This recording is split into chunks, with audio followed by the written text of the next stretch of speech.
Buenos días, un cordial saludo para todos. Mi nombre es Luz Caterine Castellanos y soy la docente del área de Humanidades.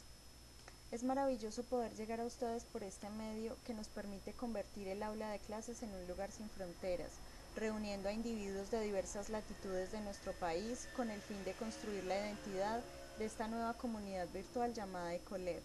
Si pensamos en los modelos educativos tradicionales que fueron exclusivos hasta hace unos pocos años, en aquella época parecía un asunto de ciencia ficción la virtualidad en la que hoy convivimos a diario con miles de personas de otros países y continentes, con la misma facilidad con que nos asomamos a la ventana para saludar al vecino. En el ciberespacio la información viaja a la velocidad de un clic, por eso ya no somos ciudadanos de una nación, sino ciudadanos del mundo. Quisiera hablarles acerca de mi experiencia con esta metodología de estudio. Yo también cursé mi carrera, la licenciatura en Literatura y Lengua Castellana, en un modelo de educación a distancia. Y es cierto que constituye una opción de estudio para aquellas personas que desean trabajar y estudiar simultáneamente, entre otras razones por la flexibilidad de los horarios y la facilidad para conectarse con docentes y compañeros desde la comodidad del hogar. Sin embargo, también existen requisitos indispensables para llevar a cabo este proceso. Por ejemplo, se necesita disciplina y compromiso, ya que se trata de una formación autodidacta donde el propio estudiante administra su tiempo, analiza el material de estudio y realiza actividades y proyectos propuestos para evaluar su avance. Por supuesto que cuenta con una atención personalizada por parte del docente, espacios para resolver dudas y una serie de herramientas didácticas como esta videoconferencia para mejorar su nivel de comprensión de las diferentes temáticas. Les hago esta introducción no solo para concientizarlos acerca de las enormes ventajas que tiene el modelo de educación virtual, también lo hago como una forma de contextualizarlos en el contenido de nuestra primera clase, un tema estrechamente ligado al desarrollo de las nuevas tecnologías de la comunicación, que precisamente se titula ¿Cómo han cambiado los códigos comunicativos en la contemporaneidad? Empecemos explorando una posible definición del lenguaje, por ejemplo, un artefacto cultural que se encarga de perpetuar los códigos éticos y estéticos de los hablantes. De esta manera, el discurso lingüístico trasciende el hecho de ser una representación simbólica de la realidad, un intento por sistematizarla en un código colectivo de signos para convertirse en un vehículo ideológico que refleja la fluctuación de los valores que fundamentan una sociedad y el modelo de hombre que se busca formar. Por eso los lenguajes evolucionan de acuerdo a los diversos contextos socioculturales en los cuales se gestan. Esa es la visión del lenguaje que quiero compartir con ustedes. Las actividades que emprendamos juntos se van a enfocar desde una perspectiva interpretativa. Esto significa aprender a descifrar en una obra literaria las coordenadas de la vida que nos rodea, el devenir de la historia, las tendencias polifacéticas que caracterizan a las sociedades. Si miramos la sociedad contemporánea a grandes rasgos podemos nombrar cultura de masas, globalización, neoliberalismo, consumismo, avalancha informática, medios de comunicación masiva, nuevas tecnologías de la comunicación. Más adelante profundizaremos acerca de cada uno de estos aspectos. Por ahora nos basta con definir la contemporaneidad como un fenómeno heterogéneo que abarca todas las manifestaciones de la cultura, a veces contradictorio y paradójico. Retomando el último tema, las denominadas TICs o tecnologías de la informática puestas al servicio de la educación nos brindan herramientas metodológicas para dinamizar los ambientes de estudio y de este modo obtenemos uno de los mayores logros de este tipo de educación, un principio básico de nuestra democracia como es la inclusión social. Pero ¿es cierto que Internet consiguió democratizar la cultura? ¿Ustedes qué opinan? Deben dar respuesta a este interrogante en una página y media. Sea a favor o en contra, deben argumentar su punto de vista con razones sólidas. A continuación les presento una lectura para que reflexionen al respecto y saquen sus propias conjeturas. La lectura se titula Literatura de masas. La lectura es descrita como un acto y un arte, una interpretación y una valoración crítica, además de un juicio estético, ya que al interpretar se juzga. Ante esta afirmación valdría la pena cuestionarse qué papel desempeñan las instituciones educativas en lo que se refiere a inculcar el gusto y la disciplina que requiere la lectura. En cuanto a crear y propiciar un espacio de encuentro con lo literario, rompiendo con el rótulo academicista para acercar a los estudiantes a la experiencia del lenguaje. Así como un buen catador de vinos es necesario estar expuesto a una gran cantidad de influencias culturales para desarrollar un juicio crítico y objetivo. Quien no está acostumbrado a los desafíos siempre elige el camino más fácil y seguro. Por lo tanto, se debe motivar al alumno a que entable un diálogo con el texto y que aprenda a reconocer en la lectura una vía para el planteamiento y la resolución de los conflictos de diversa índole que se le presentan a diario, a nivel social, cultural, personal, psicológico, etc.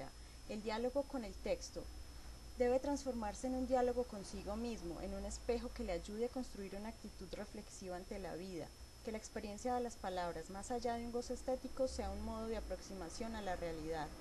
Ante la pregunta de si es el contexto pedagógico el culpable de fomentar una aproximación mediatizada de la obra literaria, tenemos que remitirnos a una cuestión muy simple. ¿Cuáles son las fuentes de información de los jóvenes hoy en día? ¿Cuáles los canales de difusión de la cultura y de la anticultura? Por supuesto, la televisión, el cine, la radio, la publicidad y especialmente el Internet bombardean nuestra vida de una cantidad abrumadora de información a cada instante, siendo estos los principales puntos de referencia para juzgar la realidad, los filtros que usamos para percibir el entorno. De esta manera, la opinión que nos formamos está basada en la opinión de otros. Es un hecho que nos encontramos frente a una cultura eminentemente visual que está desplazando al lenguaje escrito, pero más allá de interpretarlo como una expresión de la pérdida de valores estéticos, habría que pensar en un proceso de renovación que a la larga arrojaría varios conceptos que de un modo u otro reflejan una transformación social. En consecuencia, los artefactos de la cultura popular reemplazan los artificios literarios de los grandes escritores como material de enseñanza. La moralidad del saber, como se practica actualmente, consiste en alentar a todo el mundo a sustituir los placeres difíciles por el consumismo. Aceptémoslo, los medios de comunicación masiva son los verdaderos educadores de la juventud. Por lo tanto, la información que reciben los estudiantes en el área de lengua castellana corresponde a versiones cinematográficas, adaptaciones televisivas, resúmenes, publicaciones de otros usuarios que abundan en Internet. La cultura de masas es un fenómeno paradójico que tiene más de una doble faz.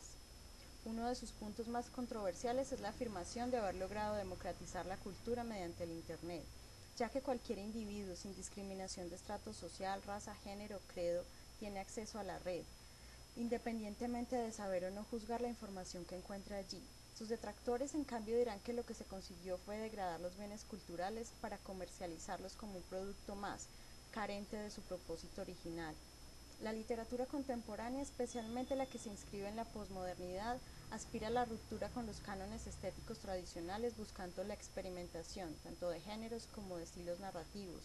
Si tomamos como instrumento de medición la taquilla, podemos compendiar la literatura de la siguiente manera: literatura fantástica, literatura testimonial, muy cercana a la crónica periodística, literatura de autoayuda y literatura de corte policial.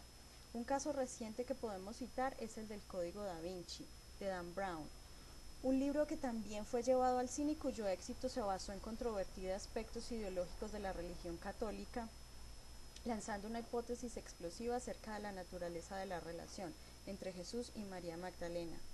Este fenómeno de los bestsellers juegan un papel esencial los medios de comunicación masiva, ya que buscan masificar la cultura, convirtiendo lo literario en una panacea publicitaria, que usualmente se decanta en versiones cinematográficas. Para citar algunos ejemplos que ilustran este enunciado, tenemos la exitosísima, comercialmente hablando, saga de Harry Potter y su autora J.K. Rowling, quien explota hasta la saciedad la fórmula infantil de la literatura fantástica de consumo, que se recrea en fábulas, seres mitológicos, personajes legendarios y arquitectura gótica. Si damos una mirada retrospectiva a la historia reciente para hurgar algunos antecedentes de esta eclosión de creatividad que busca llevar a las grandes masas una noción de lo literario a través de versiones cinematográficas, tenemos personajes literarios que saltaron a la fama por este medio, como la escritora inglesa Anne Rice, autora de las crónicas vampíricas, que recordarán mejor por la mención de la película Entrevista con el vampiro, cuyo éxito de taquillas en los 90 le significó reconocimiento internacional, y más recientemente la apoteósica saga El Señor de los Anillos del inglés también John Ronald Reuel Tolkien. Sin embargo, como la moda del reencauche en torno a la figura del vampiro será siempre un asunto inconcluso, nos encontramos ahora con Edward Cullen, un vampiro adolescente en la saga El Crepúsculo de Stephenie Meyer. Esta historia se aleja bastante del estereotipo del vampiro en su papel de criatura dotada de una exuberante sensualidad para ahondar más en aspectos tales como las clases de filiación que sustenta el fenómeno de las tribus urbanas, hermandades que surgen a partir de la marginalidad. A manera de conclusión podemos afirmar que el objeto de cuestionamiento aquí no consiste en censurar las producciones cinematográficas basadas en adaptaciones de obras literarias. Lo que realmente vale la pena criticar es el hecho de utilizar estas versiones para sustituir el libro, es decir, para cortar la brecha entre el estudiante y la obra en sí misma. Tanto el cine como la literatura son dos artes independientes que se desarrollan en contextos diferentes, mientras una es visual, la otra es textual. Sin embargo, pueden llegar a complementarse dentro de un buen ejercicio pedagógico que permita juzgar a cada una con sus propias particularidades. Bueno, les agradezco mucho su atención, nos veremos en otra oportunidad.